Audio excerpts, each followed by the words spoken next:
This is Inside Indiana Business Radio on demand for Monday, January 26th.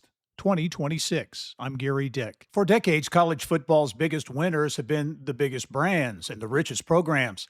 But this season, Indiana University flipped that script as part of a new business model for college football and college sports in general. And it might just be opening the door for more programs to join the party, says IU Columbus Associate Professor Ryan Brewer. Vanderbilt's also a story this year. They won 10 games, which is highly unusual. Those two programs, Indiana and Vanderbilt, certainly not in the question of who's going to win the national title prior to NIL money. So that has opened up the doors really for all the Power Four schools, any one of which, if they play their cards right with the right people, the right coaches, and the right system, they're going to have the possibility of attracting NIL money and having the ability to create a roster that's competitive.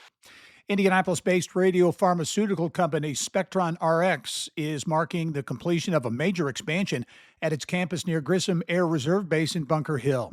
While the company is not disclosing its investment in the expansion, the project includes the acquisition of 14 additional acres and construction of a major new production facility.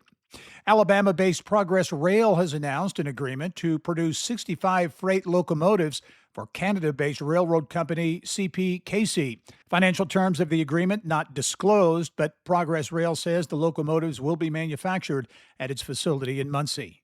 From the state's #1 source for Indiana business news, you're listening to Inside Indiana Business Radio. Thanks for listening to this IBJ Media podcast.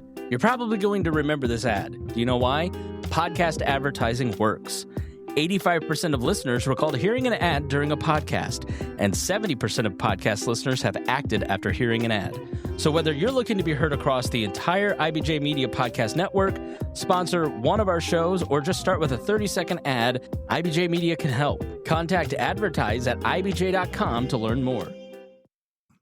Michigan City has selected BCA Environmental Consultants to conduct a brownfield assessment and remediation plan for more than 80 acres. The city in May was awarded a $500,000 grant from the U.S. Environmental Protection Agency to identify land in the area affected by petroleum and hazardous substances and design cleanup plans. BCA was chosen to fulfill the grant requirements over a 4-year period. Under the grant, BCA will investigate the scope of the brownfield's locations, such as buried tanks and soil and groundwater contamination, design cleanup and reuse plans, and work with the city to keep the public informed, according to the city. The target area for the grant includes a 7.7-acre former hospital property, a 2.1-acre former furniture factory, a 6.4-acre printing site, a 5.4-acre industrial facility, and the 62-acre former Marquette Mall, according to an EPA fact sheet on the grant.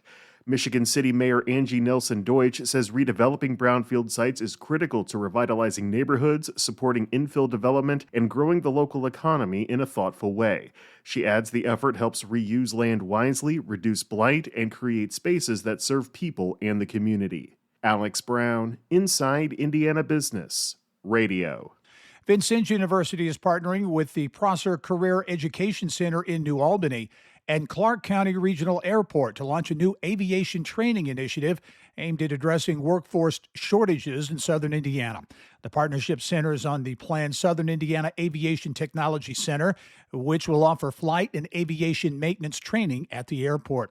The University of Notre Dame has received a $5 million grant from Indianapolis-based Lilly Endowment to support a new initiative aimed at strengthening the talent pipeline for Catholic Church leadership through its theology master's degree programs. This is Gerry Dick for Inside Indiana Business Radio on Demand.